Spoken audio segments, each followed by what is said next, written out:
Dears, welcome back to Xylem learning. Xylem ലേണിംഗിന്റെ പുതിയൊരു ക്ലാസ്സിലേക്ക്, ശ്രുതി ടീച്ചറിന്റെ ക്ലാസ്സിലേക്ക്, മലയാളം ക്ലാസ്സിലേക്ക് എല്ലാവർക്കും സ്വാഗതം. അപ്പോൾ നമ്മൾ കഴിഞ്ഞ കുറച്ച് ദിവസങ്ങളായി എല്ലാവരും പരീക്ഷ എക്സാം ഓറിയന്റഡ് ചോദ്യങ്ങളുമായിട്ടാണ് നിങ്ങൾക്ക് മുന്നിൽ എത്തുന്നത് അല്ലേ. ഓരോ കോണ്ടന്റും അല്ലെങ്കിൽ ഓരോ ലൈവ് ക്ലാസ്സുകളും അതുപോലെ പ്രീവിയസ് ഇയർ ക്വസ്റ്റ്യൻ പേപ്പറും എല്ലാം അടങ്ങിയ ക്ലാസ്സുകളാണ് നിങ്ങൾക്ക് സൈലത്തിലെ ഓരോ ഫാക്കൽറ്റീസും തന്നുകൊണ്ടിരിക്കുന്നത്. ഇന്ന് ടീച്ചർ വന്നിരിക്കുന്നതും അതുപോലുള്ള വളരെ വളരെ വളരെ ഷുവർ ആയിട്ടുള്ള ഒരു ചോദ്യവുമായിട്ടാണ്. നമുക്ക് നേരിട്ട് എന്ത് ചെയ്യാം, ചോദ്യത്തിലോട്ട് കടക്കാം. അപ്പോൾ ആദ്യത്തെ അല്ലെങ്കിൽ അതിനു മുൻപ് ടീച്ചർ പറയാണ്, പരീക്ഷയെ ചിരിച്ചുകൊണ്ട് നേരിടാൻ നമ്മൾ ഇത്തരത്തിലുള്ള കുഞ്ഞു കുഞ്ഞു പ്രിപ്പറേഷൻ ഒക്കെ ചെയ്യണം അല്ലെ. പ്രീവിയസ് ഇയർ ക്വസ്റ്റ്യൻ പേപ്പർ കാണുക, ഒന്ന് ജസ്റ്റ് കണ്ടാൽ മതി. മലയാളമൊക്കെ വളരെ എളുപ്പത്തിൽ നിങ്ങൾക്ക് അത് ചെയ്യാൻ പറ്റും. അപ്പോൾ ഇന്ന് ആദ്യത്തെ ചോദ്യം ഇതാണ്, മുൻവർഷ ചോദ്യമാണ്. വാഗ്മയ ചിത്രം തയ്യാറാക്കുക. എല്ലാ ചോദ്യ പേപ്പറിലും, മിക്ക ചോദ്യ പേപ്പറിലും നമ്മൾ കാണുന്ന ഒരു ചോദ്യമാണ് വാഗ്മയ ചിത്രം അല്ലെ. ഇവിടെ ഒരു വാഗ്മയ ചിത്രം തന്നിട്ടുണ്ട് കേട്ടോ. അരയിൽ വീതിയുള്ള കരയോടുകൂടിയ കസവുമുണ്ട്, അതിനു മുകളിൽ മുറുക്കി കെട്ടിയ രണ്ടാമുണ്ട്, നെറ്റിയിലെ വിയർപ്പിൽ നനഞ്ഞു കുതിർന്ന ചന്ദനക്കുറി, കഴുത്തിൽ തിളങ്ങുന്ന മാലയിൽ തടിച്ച ലോക്കറ്റ് ആടിക്കളിക്കുന്നു.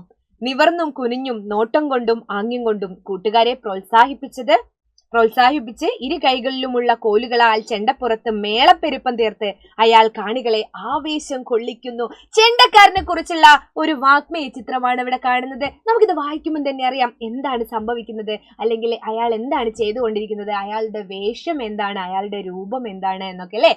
ഇതാണ് വാഗ്മയ ചിത്രം എന്ന് പറയുന്നത്.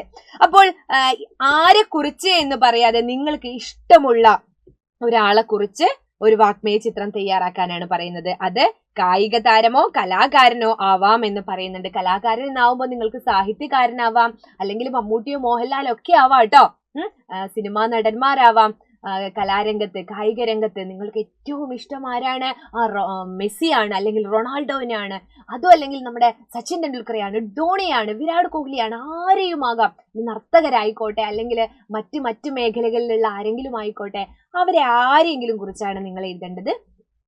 നമുക്ക് കുട്ടികൾക്ക് എല്ലാവർക്കും പ്രിയപ്പെട്ട ഒരു കുഞ്ഞുണ്ണി മാഷില്ലേ, നമ്മുടെ പ്രിയപ്പെട്ട കുഞ്ഞുണ്ണി മാഷെ കുറിച്ചുള്ള ഒരു വാഗ്മയ ചിത്രം നിങ്ങൾക്ക് മുന്നിൽ അവതരിപ്പിക്കാം. വളരെ ലളിതമായിട്ട് മതി കേട്ടോ. കുഞ്ഞുണ്ണി മാഷ്, നെറ്റിയിൽ ഭസ്മക്കുറി, കഴുത്തിൽ രുദ്രാക്ഷമാല. ഇത് നിങ്ങളൊരു ഹെഡിങ് പോലെ എഴുതിയാൽ മതി കേട്ടോ.